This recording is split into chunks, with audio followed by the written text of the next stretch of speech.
एक गांव था सोनापुर।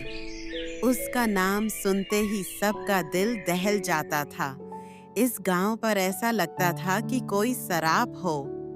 इस गांव में कभी बारिश न होती तो कभी बाढ़ आ जाती। खेती बाड़ी बर्बाद हो चुकी थी। एक साल फिर सूखा पड़ा। तालाब सूख गए, खेतों में दरारें पड़ गईं। गांव वाले मायूस हो गए। इसी गांव में रहते थे दोनों दोस्त, रघु और मोहन। दोनों का बचपन साथ गुजरा था। एक ही खेतों में खेलते, एक ही तालाब में नहाते। पर सोच में दोनों में जमीन आसमान का फर्क था। रघु का मानना था, जो किस्मत में लिखा है वही होगा। मोहन का कहना था, किस्मत से ज्यादा ताकतवर हमारी मेहनत है। एक साल फिर सूखा पड़ा। तालाब सूख गए। एक शाम दोनों दोस्त पीपल के पेड़ के नीचे बैठे थे। रघु ने लंबी सांस भरी। मोहन, सब खत्म हो गया। फसल तो जल चुकी है, हमारी किस्मत ही फूटी है। किस्मत को मत कोस रघु। सूखा इसलिए पड़ा क्योंकि हमने कोई और रास्ता ही नहीं ढूंढा। तब क्या बोलूं बोलो, ये किस्मत ही खराब है। मोहन ने उसकी आंखों में देखते हुए कहा, हम सब मिलकर कोई उपाय कर सकते हैं। कुआं खोद सकते हैं, तालाब गहरा कर सकते हैं। रघु हंस पड़ा। अरे भाई, अगर किस्मत में पानी लिखा होगा तो खुद ही बरस जाएगा। धरती खोद कर भी कुछ नहीं मिलने वाला।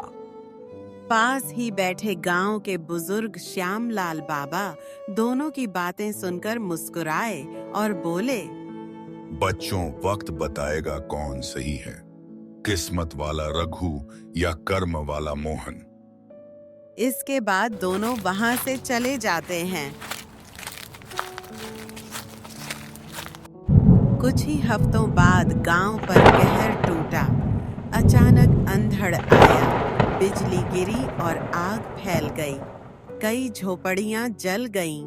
खेतों में बचा खुचा अनाज भी राख हो गया। गांव भर में हाहाकार मच गया। रघु टूटकर रोने लगा। भगवान, तूने सब लूट लिया, अब जीने का क्या मतलब? मोहन का घर भी जला था, पर उसने हिम्मत नहीं हारी।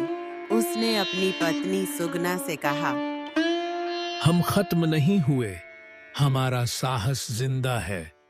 हम फिर से खड़े होंगे। आग के बाद गांव में राहत के नाम पर साहूकार कालू राम आया। उसने कहा, जो चाहे रुपये ले लो, बस अपनी जमीन गिरवी रख दो। मोहन और रघु सबसे पहले पहुंचे और रघु जमीन गिरवी रख दी। उसका मानना था, शायद किस्मत पलट जाए। मोहन, तुम भी जमीन गिरवी रख दो। नहीं, कर्ज का जाल और गहरा दलदल है। मैं मजदूरी कर लूंगा, लेकिन किस्मत के भरोसे बैठकर सब नहीं खोऊंगा। साहूकार मन ही मन में हंसा।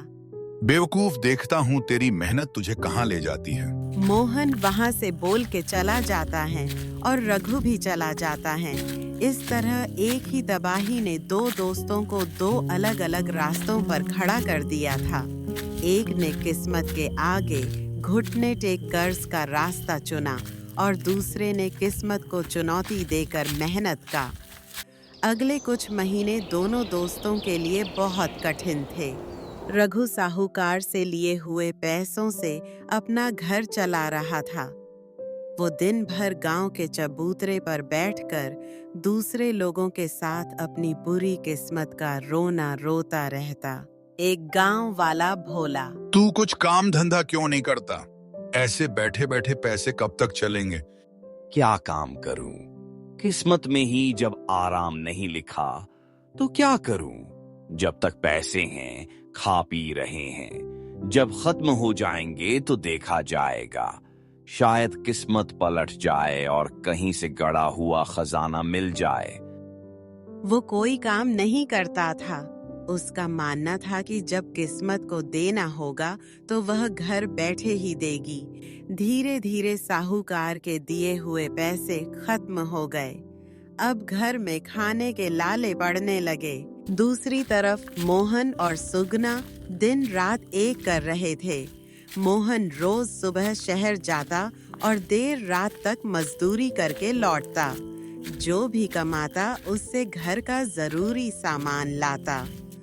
सुगना घर पर अचार, पापड़, बड़ी बनाती और मोहन उन्हें शहर में बेच आता। एक दिन सुगना ने कहा, जी, आप दिन रात मेहनत करके घर तो चला रहे हैं, पर शरीर को भी तो आराम की जरूरत है। आप अकेले कितना करेंगे? अकेला कहाँ हूं मैं? तू मेरे साथ है ना? बस कुछ दिन और। मैंने कुछ पैसे बचाए हैं। इस बार हम अपने खेत में गेहूं नहीं, सब्जियां उगाएंगे। सब्जियों में पानी कम लगता है और यह जल्दी बिक भी जाती हैं। मोहन ने अपनी छोटी सी बचत से बीज खरीदे और अपनी पत्नी के साथ मिलकर खेत तैयार करने में जुट गया। गांव वाले उसे देखकर हंसते थे। उस दिन वह खेत से घर जा रहा था तो कुछ गांव वाले खड़े थे। उसमें से एक ने बोला, फिर से मेहनत कर रहा है पागल। इसे लगता है कि इसके सब्जी उगाने से किस्मत बदल जाएगी। अरे जब भगवान पानी ही नहीं देगा तो सब्जी क्या पत्थर भी नहीं उगेगा। पर मोहन ने किसी की नहीं सुनी। वो और सुगना बाल्टियों में दूर के एक पुराने कुएं से पानी भर भर कर लाते और अपने पौधों को सींचते। उनकी मेहनत रंग लाने लगी। खेत में छोटे छोटे पौधे निकल आए। इधर रघु की हालत बेकार होती जा रही थी। साहूकार अब अपने पैसे वापस मांगने लगा था। रघु 3 महीने हो गए। मेरा पैसा कब लौट आएगा? ब्याज बढ़ता जा रहा है। साहूकार जी, मेरी हालत बहुत बेकार है। किस्मत ने साथ ही नहीं दिया और फसल भी नहीं हुई। मुझे तेरी किस्मत से कोई लेना देना नहीं है। या तो मेरे पैसे लौटा वरना तेरी जमीन मेरी हो जाएगी। 1 महीने की मोहलत देता हूँ। रघु के पैरों तले जमीन खिसक गई। उसे अब समझ नहीं आ रहा था कि वो क्या करे। वो बस अपनी किस्मत को कोसता रहा।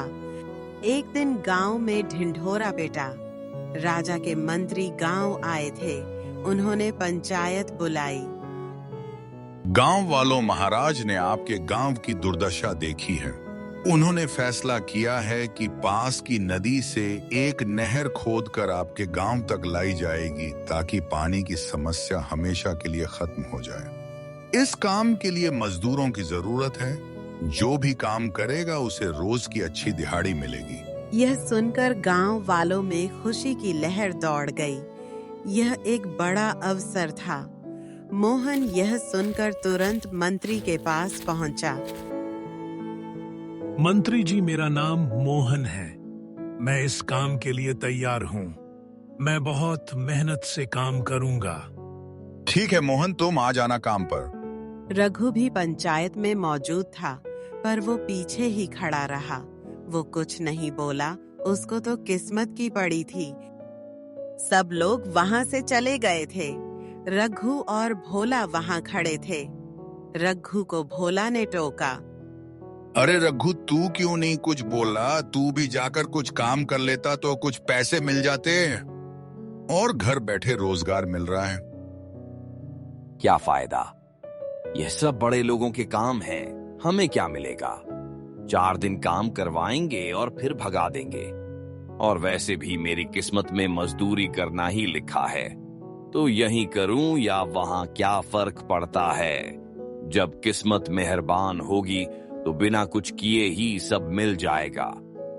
नहर की खुदाई का काम शुरू हुआ। मोहन पहले दिन से ही पूरी लगन और ईमानदारी से काम में जुट गया। वो दूसरों से ज्यादा मेहनत करता। वो सिर्फ पत्थर नहीं तोड़ता बल्कि काम को समझता भी था। काम की निगरानी कर रहे इंजीनियर की नजर उस पर पड़ी। तुम्हारा नाम क्या है? मैं तुम्हें रोज देखता हूँ। तुम बहुत लगन से काम करते हो। जी साहब, मेरा नाम मोहन है। यह हमारे ही गांव के भले का काम है, तो मेहनत तो करनी ही पड़ेगी। इंजीनियर उसकी सोच से बहुत प्रभावित हुआ। कुछ हफ्तों बाद उसे मजदूरों के एक छोटे समूह का मुखिया बना दिया गया। अब उसकी दिहाड़ी भी बढ़ गई थी। मोहन की मेहनत रंग ला रही थी। उसके खेत में सब्जियां भी तैयार हो गई थीं। नहर का पानी अभी गांव नहीं पहुंचा था, पर उसकी और सुगना की बाल्टियों वाली मेहनत सफल हो गई थी। वो सब्जियां बेचकर भी अच्छा पैसा कमाने लगा। उसने साहूकार का तो कोई कर्ज नहीं लिया था, पर जो छोटे मोटे उधार थे वह सब चुका दिए। दूसरी तरफ 1 महीने की मोहलत पूरी हो चुकी थी। साहूकार अपने आदमियों के साथ रघु के घर पहुंचा। ला रघु, मेरे पैसे निकाल, वरना आज से यह जमीन और यह घर मेरा हुआ। रघु साहूकार के पैरों में गिर पड़ा, रोने और गिड़गिड़ाने लगा। मालिक, मुझ पर रहम करो। मुझे कुछ और मोहलत दे दो। मेरे छोटे छोटे बच्चे हैं, हम कहाँ जाएंगे? इस जमीन के सिवा मेरे पास कुछ नहीं है। दूर हट। जब कर्ज ले रहा था तब अपने बच्चों का ख्याल नहीं आया। मैंने तुझे पहले ही समझाया था। अब यह जमीन मेरी है। साहूकार के आदमी घर का सामान बाहर फेंकने की तैयारी करने लगे। रघु की पत्नी और बच्चे बिलख बिलख कर रो रहे थे। गांव के लोग तमाशबीन बने खड़े थे। उन्हें रघु पर दया तो आ रही थी, पर किसी में भी साहूकार के खिलाफ बोलने की हिम्मत नहीं थी। तभी मोहन वहां पहुंचा। वो नहर के काम से लौट रहा था।